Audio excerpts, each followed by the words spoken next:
What's up, guys? My name is Meek, and in today's video, I'm going to be breaking down how the government controls the speed of the economy. So, this video is not like a doomer video like you ever seen, like all the videos you probably see, like where people are talking bad about the government, or not bad, they're just saying that the government is this evil corporation and all that. No, I'm just showing you guys how the government controls the speed of the economy. I'm going to explain that a little bit further later in this video. But yeah, this is not your average video. I don't, shit talk the government. I look at everything I try to look at everything in a positive lens and see things through.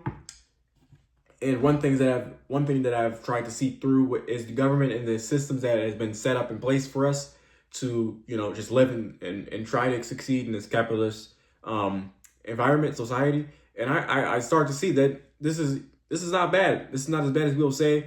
The industry isn't cooked. I like it. It actually sounds fun. It's a game I want to play. I don't want to play in a game like communism. I don't want to play in a game like socialism because it just maxes out. It capitalizes. It maxes out and limits my earnings or my potential. So I like capitalism in this sense of, what I'm learning. So yeah.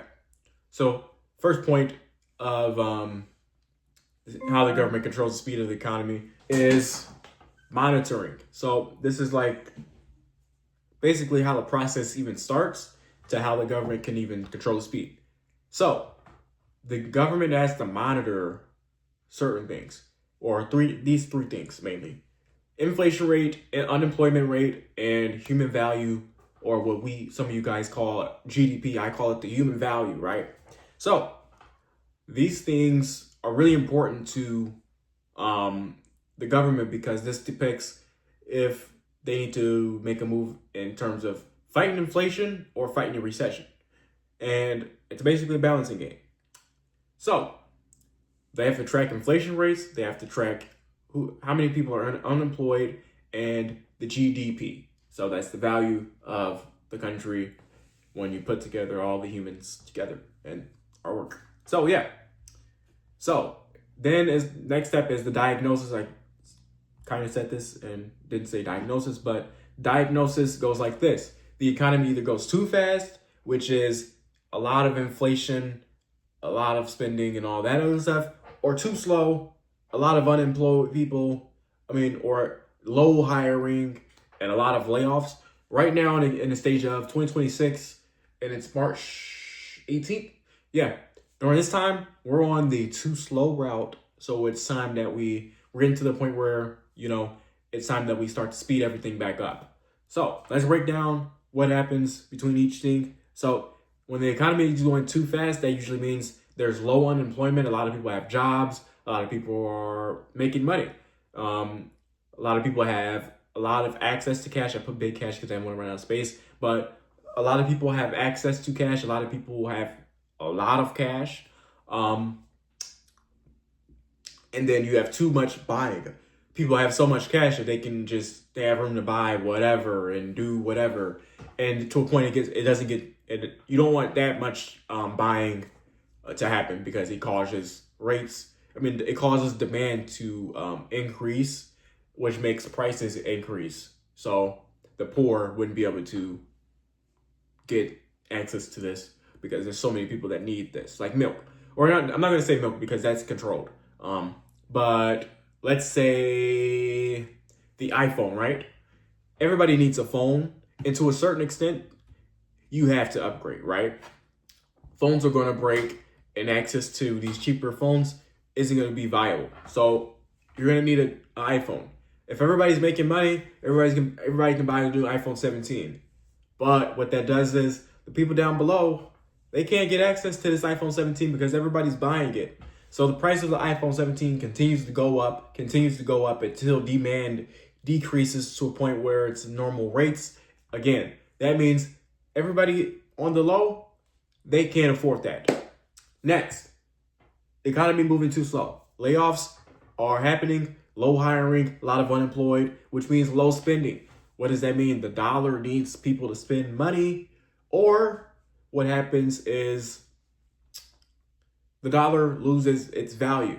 We need people to spend money, we need people to make money, and we need people to generate value. So that's something that's really important for this economy to run.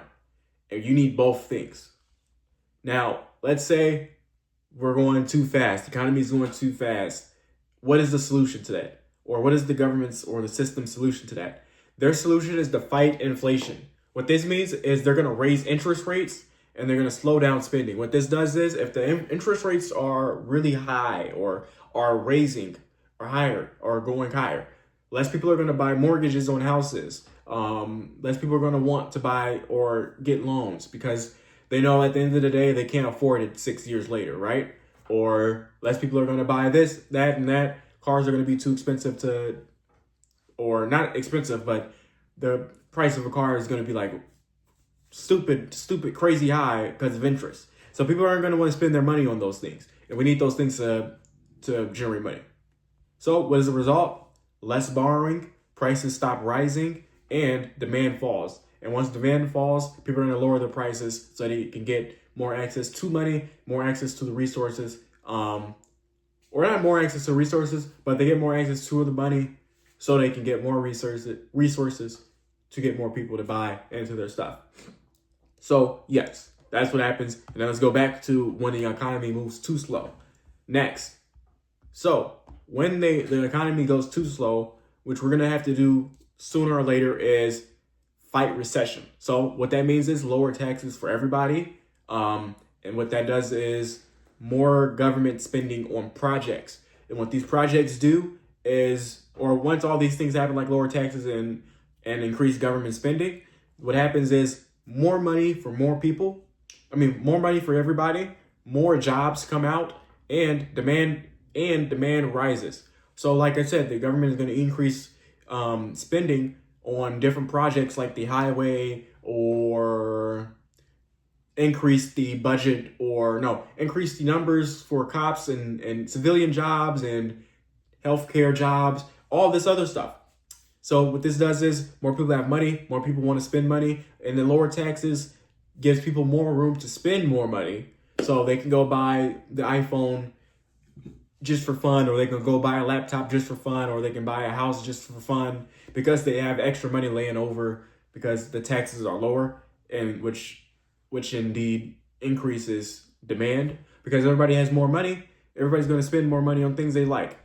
So what both of these does is balance. This is a balancing system. This isn't like a system of we're going to stick this way forever, we're going to stick this way forever. No, we're going to just continue to balance each other out. So they're going to throw a left hook, we're going to throw a right hook. They're going to throw a left hook, we're going to throw a right hook. And it's just a game of pounding each other's heads over and over and over and over again with basically no repercussions unless you do it too hard or too soft. Because you want to do it, they have to do it at the right time. And that's why they continue the cycle over and over and over again of monitoring this stuff. Because you don't want prices to go too, you don't want the economy to go too slow, because that's going to actually cause a recession. And they're fighting to stop the recession. And they don't want the economy to go too fast because that's going to cause an inflation. And it's going to cause a big gap in the economy. And you don't want that to happen at all. Whether you're rich, poor, or middle class, you don't want the economy to move too fast. So yeah, it's basically a chain that restarts over and over and over and over again. And that's how the economy runs and has been running forever. So yeah.